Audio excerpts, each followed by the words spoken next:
በነገራችን ላይ ይሄ ባለመልፋቴ ምክንያት ነው ድሃ የሆንኩት የምትለው አስተሳሰብ ማህበረሰብ ውስጥ ለብዙ ሰዎች ኮንፈርት ይሰጣል። ማለት በቃ ብዙ ሰው ድሃ ነው፣ ብዙ ሰው እየለፋ ስላልሆነ በቃ ለዛ ነው ድሃ የሆን ነው የሚል የሆነ ኮመን የሆነ አግሪመንት እንወስድና ኮምፈርተብል እንድንሆን ያደርገናል። አንዳንዴ እንደውም ወደ ምን ይሄዳል፣ እንደውም አለፋውም እንደዚህ ነው ስላለፋው ነው ምናምን ከሚል ያልፍና እጣ ፈንታዬ ነው ደግሞ ወደ ማለትም ራሱ ይወስዳል። ብዙ ሰው በቃ እጣ ፈንታዬ ነው፣ እኔ እንደዚህ ነው በቃ የተወለድኩት እድለኛ ስላልሆንኩ ነው፣ ፕሪቪሌጅድ ስላልሆንኩ ነው፣ እንደዚህ አይነት እድሎች ስላላገኘሁ ነው ድሃ የሆንኩት ብሎ ራሱ ላይም ኮንክሉድ እንዲያደርግ ያደርገዋል። እና በእጣ ፋንታ ግን ድሃ የሆነ ሰው የለም። ስለዚህ ድህነት ምንድን ነው? አሁን ድህነትን ማብራራት መቻል አለብን። የልፋት አለመኖር አይደለም ብለናል። ድህነት እጣ ፋንታ አይደለም ድህነት ብለናል። ድህነት ምንድን ነው? የመዝገበ ቃላቱን ፍቺ እናንተም ገብታችሁ ለማየት ሞክሩ።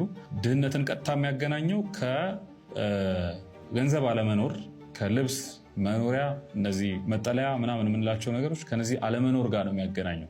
ድህነት እኔ የምረዳው ኦፕሽን ማጣት ብዬ ነው የምረዳው። ማለት የሆን ነገር ማድረግ ፈልጋችሁ እሱን ማድረግ አለመቻል የለም። ድህነት አማራጭ ማጣት ነው። አንድ ሰው ድሃ ነው የሚባለው የሆኑ ነገሮች ማድረግ፣ ለምሳሌ እጁ ላይ ብር እንዲኖረው ፈልጎ ማድረግ ካልቻለ ድሃ ነው። የሆነ ቦታ መሄድ ፈልጎ ያንን ቦታ ለመሄድ የሚያስችል አቅም ከሌለው፣ አማራጭ ከሌለው ይሄ ሰው ድሃ ነው። ኖት ኦንሊ ማቴሪያል ነገሮች ብቻ አይደለም፣ ፍሪደም ከሌለው ድሃ ነው አንድ ሰው። ድህነት ከገንዘብ ጋር ብቻ ቀጥታ የሚገናኝ አይደለም። ገንዘብ ኑሯቸው ድሃ የሆኑ ሰዎች አሉ። ለምሳሌ አታውቁም? በጣም ብዙ ብር ያላቸው ግን እድሜ ልካቸውን ገንዘቡን ምን ማድረግ እንዳለባቸው ሳያውቁ በድህነት የሚኖሩ ሰዎች አሉ። አንድ ጃኒተር አውቃለሁ። ለምሳሌ ሲሞት $8 ሚሊዮን ነው አካውንቱ ላይ የተገኘው። ሮናልድ ሮድ ይባላል።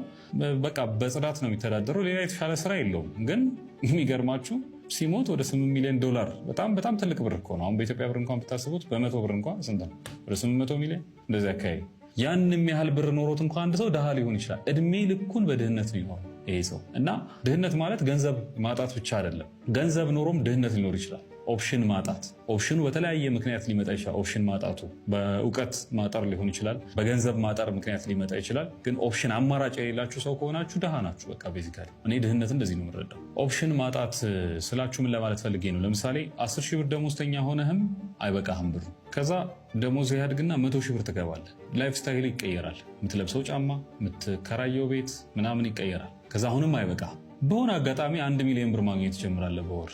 እሱም አይበቃ እና እጅህ ላይ የሚመጣው ገንዘብ አይደለም ህይወትህን ዲፋይን የሚያደርገው፣ ወይም እጃችን ላይ የምናገኘው ገቢ ደሞዛችን፣ ሳላሪያችን አይደለም። ስለዚህ ድህነት የሚባለው የገንዘብ ማጣት ሳይሆን ኦፕሽን ማጣት ነው። ኦፕሽን ማጣት ማለት ምን ማለት ነው? እሱን ዲፋይን ላድርግላችሁ። ለምሳሌ ስራ አላችሁ። ይሄ ስራ ብቻ ከሆነ የህይወታችሁ አማራጭ እና ይህን ስራ ለምሳሌ በፈለጋችሁት ሰዓት ወይ በሆነ አጋጣሚ ኖ ማለት የማትችሉ ከሆነ በቃ ከዚህ በኋላ ይህንን ስራ መስራት አልፈልግም ብላችሁ ሌሎች አማራጮች ማይኖሯችሁ ከሆነ ድሃ ናችሁ። ወይ ደግሞ በሆነ አጋጣሚ በሰላም በጤና እየኖርክ ደሞዝህ በቅቶህ ጥሩ እየኖርክ ባለህበት ሁኔታ አንድ የሆነ አደጋ ተፈጥሮ፣ አንድ ኢመርጀንሲ ተፈጥሮ ያለህን በሙሉ የሚያሳጣህ ከሆነና ከዛ በኋላ ምንም ነገር ማድረግ የማትችል ለሕክምና እንኳን የሚወጣ ብር እጅህ ላይ የማይኖር ከሆነ ድሃ ነህ። ኦፕሽን ከሌለ ድሃ ነህ። ባጭሩ እጅ ላይ ኮንትሮል ከሌለ ድሃ ነህ። ምን ለማለት ፈልጌ ነው? ደሞዝ እየተከፈላችሁ ለምሳሌ በቃ ወር እስከ ወር እንደዚህ አይነት ሰው አታውቁም? አሁን ምናልባት እናንተም እንደዚህ ልትሆኑ ትችላላችሁ። አሁን ይህን ቪዲዮ የምትሰማው ሰው ወይም የምትሰሚው ፕሮባብሊ እንደዛ ልትሆኑ ትችላላችሁ። የሚከፈላችሁ ደሞዝ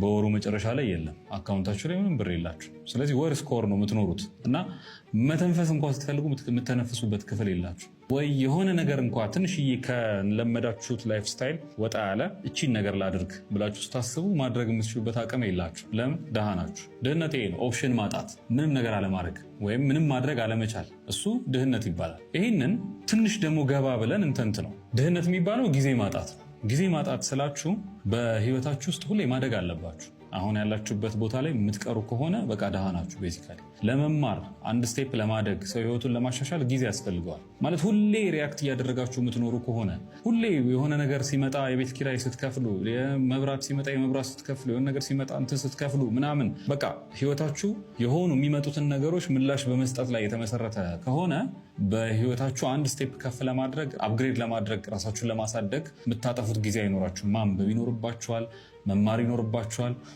ኤክስፒሪየንሳችሁን ከሌሎች ሰዎች ጋር ኤክስፕሎር ማድረግ ይኖርባችኋል። ይሄን ለማድረግ ጊዜ ያስፈልጋል።